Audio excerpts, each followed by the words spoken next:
പ്രിയമുള്ളവരെ, ഷിംജിത എന്ന് പറയുന്ന ദീപകിന്റെ കൊലപാതകിയായ അപരാധിയായ ആ ഒരു യുവതി രക്ഷപ്പെട്ടിരിക്കുന്നു.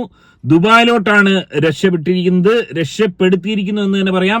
കഴിഞ്ഞ ദിവസം ഞാൻ വീഡിയോയിൽ പറഞ്ഞ അതേ കാര്യം തന്നെ, അതായത് ഉന്നതങ്ങളിൽ നിന്നും ഇവളെ രക്ഷപ്പെടുത്താൻ വേണ്ടി ഇടപെടൽ നടന്നിരിക്കുന്നു. ഇപ്പോൾ നിലവിൽ ഇവൾ ദുബായിലാണെന്നുള്ള കാര്യം 100% നമുക്ക് ഉറപ്പിക്കാം. അതായത് ഷിംജിത നേരത്തെ ജോലി ചെയ്തിരുന്നത് ദുബായിലായിരുന്നു. ഈ ഒരു വിഷയത്തിൽ സോഷ്യൽ മീഡിയയിൽ കടുത്ത പ്രതിഷേധമുണ്ടായ സമയത്ത് പോലും, അതായത് പ്രഥമ ദൃഷ്ട്യാ തെളിവുകൾ ഷിംജിതയ്ക്കെതിരെ ഉണ്ടായിട്ട് പോലും അന്നേ ദിവസം ഷിംജിതയ്ക്കെതിരെ എഫ്ഐആർ ഇട്ട് കേസെടുത്തില്ല. ഷിംജിതയെ മനഃപൂർവ്വം കേസിൽ നിന്ന് ഒഴിവാക്കി 108 വകുപ്പ് ചുമത്തി കേസെടുക്കാനുള്ള എല്ലാ സാധ്യതയും ഉണ്ടായിരുന്നിട്ട് കൂടി മനഃപൂർവ്വം ഷിംജിതയെ മെഡിക്കൽ കോളേജ് പോലീസിന്റെ അനാസ്ഥ, അപരാധത്തരം, കാട്ടപരാധികളായി മെഡിക്കൽ കോളേജ് പോലീസ് ഉദ്യോഗസ്ഥർ മാറുകയായിരുന്നു. ഉന്നത സ്ഥലങ്ങളിൽ നിന്നും ഇടപെടലുകൾ ഉണ്ടായി.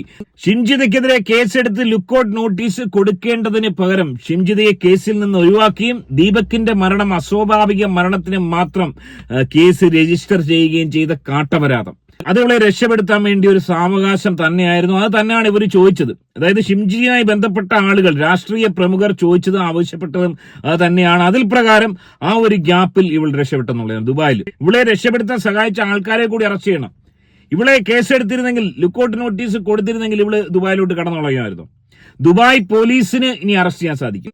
ശ്രീ രാഹുൽ ഈശ്വർ നടത്തുന്ന ആ ഒരു റിക്വസ്റ്റ് അത് കേട്ടതിന് ശേഷം ഇവിടെ ചെയ്യാൻ കഴിയുന്ന മാക്സിമം എന്താണ് അത് നമുക്ക് ചെയ്യണം. ദീപകിന്റെ ആത്മഹത്യക്ക് കാരണക്കാരിയായ യുവതി വിദേശത്തേക്ക് കടന്നു എന്ന് സൂചന പ്രമുഖ മാധ്യമങ്ങളിൽ വരുന്ന വാർത്തയാണ്. ദുബായിലേക്ക് കടന്നതായിട്ടാണ് പറയപ്പെടുന്നത്. നമ്മുടെ ദുബായിലെ മലയാളികൾ ഉണ്ടെങ്കിൽ തീർച്ചയായിട്ടും അവർ അവിടെ എത്തിയെങ്കിൽ അറിയിക്കണം. നമ്മുടെ പോലീസും നിയമ സംവിധാനവും അവരെ തിരിച്ചു കൊണ്ടുവരാനും അറസ്റ്റ് ചെയ്യാനുമുള്ള നടപടികളിലേക്ക് കടക്കണമെന്ന് പറയും. ദുബായിലെ കുറച്ച് സുഹൃത്തുക്കളോട് സംസാരിച്ചു. പ്രത്യേകിച്ച് ദുബായിലെ സ്ത്രീകളടക്കം എന്നെ വിളിച്ചു. അവിടെ വ്യത്യസ്ത ഡിപ്പാർട്ട്മെന്റിൽ വർക്ക് ചെയ്യുന്നവർ ഹെൽപ്പ് ചെയ്യാമെന്ന് പറഞ്ഞു. ഇവർ വിദേശത്തേക്ക് കടന്നോ ഇല്ലയോ എന്ന് അറിയില്ല. കടമെങ്കിൽ അവരെ തീർച്ചയായിട്ടും അറസ്റ്റ് ചെയ്യണം. ദീപകിന്റെ അച്ഛനെയും അമ്മയും കാണുകയും നമ്മുടെ എല്ലാം ഒരു സംഭാവനയും പിന്തുണയും അവർക്ക് കൊടുക്കാൻ കഴിയുമെന്നാണ് പ്രതീക്ഷിക്കുന്നത്. നമ്മുടെ ആ പിന്തുണ എല്ലാ രീതിയിലുമുള്ള ധാർമ്മികവും സാമ്പത്തികവും സാമൂഹികവുമായിട്ടുള്ള പിന്തുണ ആ കുടുംബത്തിന് വേണം. ഈ വിഷയത്തെ വർഗീയവൽക്കരിക്കരുത്, രാഷ്ട്രീയവൽക്കരിക്കരുത് എന്നുള്ളത് കൊണ്ടാണ് അത് പറയുന്നത്. അപ്പോ നാളെ രാവിലെ തന്നെ അവിടെ എത്താനാണ് ആഗ്രഹിക്കുന്നത്.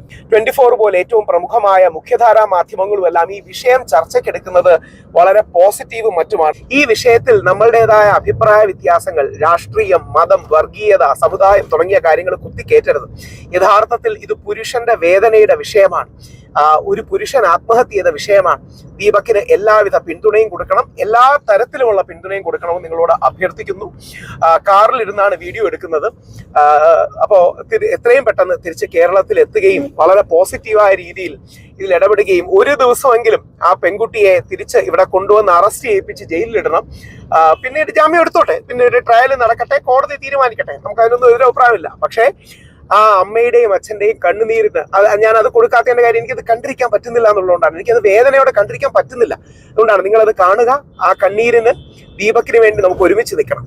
ഇവിടെ രാഹുൽ ഈശ്വർ അദ്ദേഹം വളരെ നല്ല കാര്യങ്ങളാണ് ഈ വിഷയവുമായി ബന്ധപ്പെട്ട് ചെയ്തുകൊണ്ടേയിരിക്കുന്നത്. ഈ വിഷയത്തിൽ ഒരിക്കലും രാഹുലിനെ കുറ്റം പറയാൻ സാധിക്കത്തില്ല. രാഹുൽ ഈശ്വർ റിക്വസ്റ്റ് ചെയ്തിരിക്കുന്നത് ദുബായ് മലയാളി അല്ലെങ്കിൽ UAE മലയാളികളോട് ആണ്. ഇവളെ തിരിച്ചറിയുകയാണെങ്കിൽ, എവിടെങ്കിലും വെച്ച് കാണുകയാണെങ്കിൽ മടക്കി കൊണ്ടുവരാനുള്ള ഹെൽപ്പ് ചെയ്യണം, ഇവളെ മടക്കി കൊണ്ടുവരാൻ വേണ്ടി സഹായിക്കണമെന്ന് അദ്ദേഹം ആവശ്യപ്പെട്ടിരിക്കുകയാണ്. യഥാർത്ഥത്തിൽ അതിന്റെ ആവശ്യമുണ്ടോ? ഇവിടെ ഇവൾ ഇന്നലെ കോഴിക്കോട് വിമാനത്താവളം വഴി അല്ലെങ്കിൽ കണ്ണൂർ വിമാനത്താവളം വഴി ദുബായിലോട്ട് പോകുന്നു. അതിന് നമ്മുടെ നാട്ടിലുള്ള ചില രാഷ്ട്രീയത്തിലെ അപരാധി മക്കൾ സഹായിക്കുന്നു. അങ്ങനെ പോയ ഇവൾ ഇന്നലെ അബുദാബിയിലോ ഷാർജയിലോ ദുബായിലോ ഏതെങ്കിലും ഒരു വിമാനത്താവളം വഴിയല്ലേ പോയിരിക്കും. അപ്പോൾ നമുക്കറിയാം ഇന്ത്യയും UAEയും തമ്മിലുള്ള ഒരു ബന്ധം നമുക്കറിയാം. പ്രത്യേകിച്ച് മലയാളികൾ, കേരളത്തിൽ നിന്ന് വളരെ പ്രമുഖരായിട്ടുള്ള ആളുകൾ UAEയിൽ വലിയ സ്ഥാനങ്ങളിൽ ഇരിക്കുന്നുണ്ട്. എന്തിനേറെ പറയുന്നു, യൂസഫ് അലിക്കെ പോലുള്ള മഹാന്മാർ ഈ ഒരു വിഷയത്തിൽ ഇടപെടണം. ഫൈസൽ മലബാർ 1 ലക്ഷം രൂപ ദീപകിന്റെ കുടുംബത്തിന് കൊടുത്തു എന്ന് പറയുന്നു. ദീപകിന്റെ കുടുംബത്തിന് വേണ്ടി യൂസഫ് അലിയെ പോലെയുള്ള ആളുകൾ ഈ വിഷയത്തിൽ ഇടപെടണം. അതായത് ഏത് എയർപോർട്ടിലാണ് ഇവൾ വന്നിട്ടുണ്ടോ, ഇവളിപ്പോ എവിടെയാണുള്ളത്, തീർച്ചയായും മിനിറ്റിനകം ഒരൊറ്റ കോളിൽ ഇവളെ പൊക്കാൻ പറ്റുമല്ലോ. എന്തിനു ഇത്ര കഷ്ടപ്പെടണം? ആൾക്കാരോട് പറഞ്ഞ് റിക്വസ്റ്റ് ചെയ്ത് കഷ്ടപ്പെടേണ്ട ആവശ്യമുണ്ടോ? ഇന്നലെ ഇമിഗ്രേഷൻ ക്ലിയറൻസ് വഴി ഷിംജിത എന്ന് പറയുന്ന ഒരു വ്യക്തി, പേര് മാറ്റിയിട്ട് എന്തായാലും UAEയിൽ പോകാൻ പറ്റത്തില്ലല്ലോ, ഷിംജിത എന്ന് പറയുന്ന വ്യക്തി പോയിട്ടുണ്ടെങ്കിൽ ഉറപ്പായും ഓൺ ദ സ്പോട്ട് അവളെ പിടിക്കാം. വേണമെങ്കിൽ ദുബായ് പോലീസിനെ അവളെ അറസ്റ്റ് ചെയ്ത് കേരള പോലീസിനെ കൈമാറാം. കാരണം ക്രിമിനൽ ഒഫൻസ് ആണ്. 108 വകുപ്പ് പ്രകാരം 10 വർഷം വരെ ശിക്ഷ കിട്ടാൻ കഴിയുന്ന തെറ്റും. ഇവിടെ ഏറ്റവും വലിയ മണ്ടത്തരം ഇവൾ കാണിച്ചിരിക്കുന്നത് വടകരയിൽ ഇവൾ കേസ് കൊടുത്തെന്ന് പറഞ്ഞു. അങ്ങനെ ഒരു കേസേ ഇവൾ കൊടുത്തിട്ടില്ല, പരാതിയെ കൊടുത്തിട്ടില്ല. ഇവള് പരാതി കൊടുത്ത് റെസിപ്റ്റ് കയ്യിലുണ്ടായിരുന്നെങ്കിൽ പിന്നെ ഇവക്ക് വാദിക്കായിരുന്നു. ഞാൻ പരാതി കൊടുത്തിരുന്നു. ഇവക്ക് റീച്ച് തന്നെ ആയിരുന്നു ആവശ്യം. റീച്ചിന് വേണ്ടി ഇതേപോലെ ഇതിനു മുമ്പ് അപരാധം കാണിച്ചിട്ടുണ്ട്. റീച്ചിന് വേണ്ടി അല്ല, ഇവളൊരു സാധാരണക്കാരി വീട്ടമ്മയാണ്. അത്തരത്തിലൊരു വീട്ടമ്മയ്ക്കാണ് ഈ ഒരു ദുരനുഭവം വന്നേ. അത്തരത്തിലൊരു വീഡിയോ ആണ് പ്രൊഡ്യൂസ് ചെയ്തതെങ്കിൽ തീർച്ചയായും ഒരുപാട് ആളുകൾ അവളുടെ കൂടെ നിന്നേനെ. ഇവിടെ ഇപ്പം 2-3 കാട്ടപരാധികൾ മാത്രമാണ് അവരുടെ കൂടെ ഇരിക്കുന്നത്, അതേ ക്യാരക്ടറുള്ള കാട്ടപരാധികൾ. ഇവിടെ മനസ്സിലാക്കേണ്ടത് ഇതുപോലുള്ള അപരാധികൾ കാരണം വിക്ടിംസിനാണ് പ്രശ്നം ഉണ്ടാകുന്നത്. നാളെ ഇതുപോലെ കയറിപ്പിടിക്കാനിരിക്കുന്ന ആണുങ്ങൾ ഒരുപാട് കയറിപ്പിടിക്കുന്ന ആൾക്കാരുണ്ട്, ഇല്ലെന്നും പറയുന്നതിൽ ഒരുപാട് അപരാധന്മാരുണ്ട്. അത്തരത്തിലുള്ളവന്മാർ കൂടുതൽ കയറിപ്പിടിച്ചിട്ട് അവന്മാര് നല്ലവന്മാരാ എന്നെ ഇതേപോലെ പഴി ചാരിയതാണെന്ന് പാവപ്പെട്ട വീട്ടന്മാരെ അറിയും കയറിപ്പിടിക്കുന്നത്. പാവപ്പെട്ട പെൺകുട്ടികളെ കയറിപ്പിടിക്കും. ഇതേപോലെ റീൽസിന് വേണ്ടി നടക്കുന്ന അപരാധികളല്ല കയറിപ്പിടിക്കുന്നത്. സാധുക്കളെ കയറിപ്പിടിച്ചതിന് ശേഷം അവന്മാർ അടി ഊരുന്ന കാഴ്ച നമ്മൾ കാണേണ്ടി വരും. അതിന് കാരണം ഉണ്ടാക്കി വെച്ച് ഇതേപോലുള്ള അപരാധികളാണ്. അതുകൊണ്ട് ഇതേപോലുള്ള അപരാധികൾക്ക് ഇപ്പോഴുള്ള കാട്ടപരാധത്തിനെ അവസാനിപ്പിക്കാൻ വേണ്ടി തക്കതായ ശിക്ഷ ഇവർക്ക് മേടിച്ചു കൊടുക്കേണ്ടത് തന്നെയാണ്. ഇവളുടെ ഒരു ചെറിയ ക്ലിപ്പിംഗ് ഞാൻ വെക്കാം. നേരത്തെ ഇവൾ പറഞ്ഞ ഒരു സ്റ്റേറ്റ്മെന്റ്, അതായത് ഒരു ലോറിക്കാരൻ റോഡിൽ തുപ്പിയെന്ന് പറഞ്ഞുകൊണ്ട് ഇവള് പറയുന്ന സ്റ്റേറ്റ്മെന്റ്. ഞാൻ നിൽക്കുന്ന സമയത്ത് എന്റെ മുന്നിലുള്ള ചെറിയ ലോറിയിലെ പിക്കപ്പിന്റെ വലിയ സാധനം, അതിലുള്ള ഡ്രൈവറില്ലേ നേരെ റൈറ്റ് സൈഡിലോട്ട് അയാള് ആ വണ്ടിയിൽ ഇരുന്ന് തുപ്പി ഒരു വട്ടമല്ലാതെ 2 വട്ടം. ആ വണ്ടിയിൽ ഇരുന്ന് തുപ്പി ഒരു വട്ടമല്ലാതെ 2 വട്ടം. എനിക്ക് ഒരുമാതിരി ആയിപ്പോയി. മനസ്സിലാക്കാൻ സാധിക്കുന്നത് സൈക്കോളജി പഠിച്ച് കാട്ടപരാധിയായി പോയ ഒരു കാട്ടപരാധി തന്നെയാണെന്ന് മനസ്സിലാക്കുന്നു. അതായത് ഇവക്ക് ഇതുപോലുള്ള സംഭവങ്ങൾ എടുത്തിട്ട് റീൽസ് വൈറലാവാൻ 11,000 ഫോളോവേഴ്സാണ് ഏറ്റവും ഒടുവിൽ ഇവൾക്കുണ്ടായിരുന്നത്.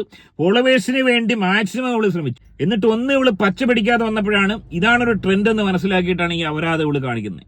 ഈ ഒരു അപരാധി മോളോട് മലയാളികൾ ചോദിക്കുന്നത് സ്വന്തം തുണി അയച്ച് കാണിച്ചൂടെ? എത്രയോ പെണ്ണുങ്ങൾ, ആ പെണ്ണുങ്ങൾ എന്തോ ഭേദമാണ്.